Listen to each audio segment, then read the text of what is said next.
उन्होंने करण को किडनैप भी कर लिया था, इसीलिए मजबूरन मुझे वो शादी छोड़कर वहां से भागना पड़ा। प्रियंका बिना रुके अपनी बात कहे जा रही थी। उसने आगे हैरान होकर कहा, और करण की जान बचाने के लिए मैं वो शादी छोड़कर भाग गई। जैसे ही मैं उन लोगों के बताए हुए एड्रेस पर पहुंची तो मैंने देखा कि करण को वहां रस्सी से बांधा गया था। तब मैं बहुत ज्यादा डर गई थी। हमें आसपास वहां कोई भी दिखाई नहीं दिया और उसके बाद मेरी हिम्मत ही नहीं हुई कि मैं वापस से शादी के मंडप में जा सकूं, और उसी दिन से हम दोनों छुप रहे थे। तभी अरमान ने सवाल किया, और वो लड़की जिसने अरमान से शादी की वो कौन है? प्रियंका ने जल्दी से कहा, वो आस्था है। आस्था मेरी बुआ जी की बेटी। वो गांव में पढ़ी लिखी है।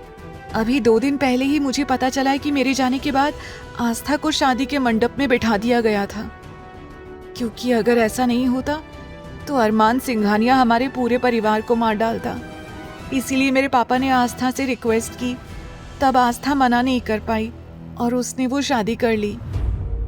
अब जैसे ही प्रियंका ने डर के मारे सारी बातें बताईं, अरमान हैरान हो गया और अगले ही पल उसने गार्ड से कुछ इशारा किया और बोला, बहुत खूब, लेकिन अब क्योंकि तुमने अरमान सिंघानिया की शादी से भागने की हिम्मत की है, उसकी सजा तो तुम्हें जरूर मिलेगी।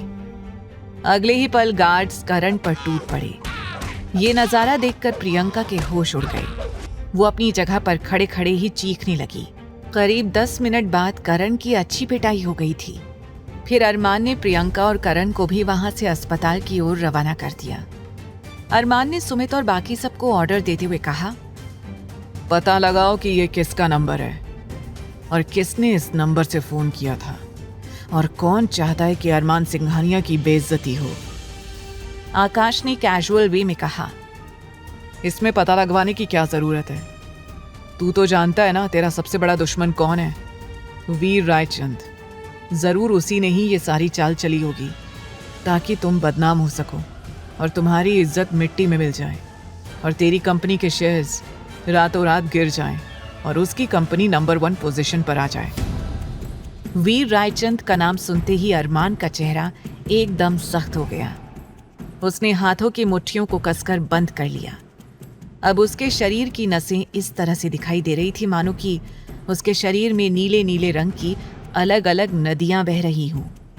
अरमान का ऑरा बहुत खतरनाक लग रहा था।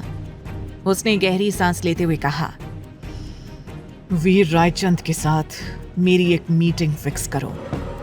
ऐसा कहकर अरमान अपनी जगह से उठा और वहां से बाहर की ओर निकल गया, क्योंकि आज रात 2 बजे के बाद उसे अपने फॉरेन क्लाइंट्स के साथ मीटिंग भी करनी थी। अरमान अच्छी तरह से जानता था कि अगर उसने ये मीटिंग अटेंड नहीं की तो वीर रायचंद इस मौके का फायदा उठाने की पूरी कोशिश करेगा। अरमान सिंघानिया ने सीरियस लहजे में कहा, मैं वीर रायचंद को पूरी तरह से बर्बाद कर दूंगा। उसके हाथ अब कोई प्रोजेक्ट नहीं लगने दूंगा। डेविल किंग बनकर जहां अरमान ने वीर रायचंद के इलीगल काम, इलीगल धंधे खत्म करना शुरू कर दिया था, वहीं अरमान सिंघानिया बनकर वो वीर रायचंद के लीगल काम, लीगल धंधे को बंद करने के पीछे लग गया था। लेकिन अरमान सिंघानिया को इस बात के बारे में उतनी क्लैरिटी नहीं थी कि वीर रायचंद उसका असली दुश्मन था या बस एक मोहरा, और ये बात सामने आना बाकी था। अरमान सिंघानिया मैंशन जाने के लिए निकल गया। फिर बाकी सब भी गाड़ी में बैठने लगे, लेकिन आहान अपनी जगह से हिला भी नहीं। तब ध्रुव ने उसे टोकते हुए कहा, तू क्या सोच रहा है? क्या तुझे सिंघानिया मैंशन नहीं जाना है? अरमान भाई ऑलरेडी वहां पहुंच चुके होंगे।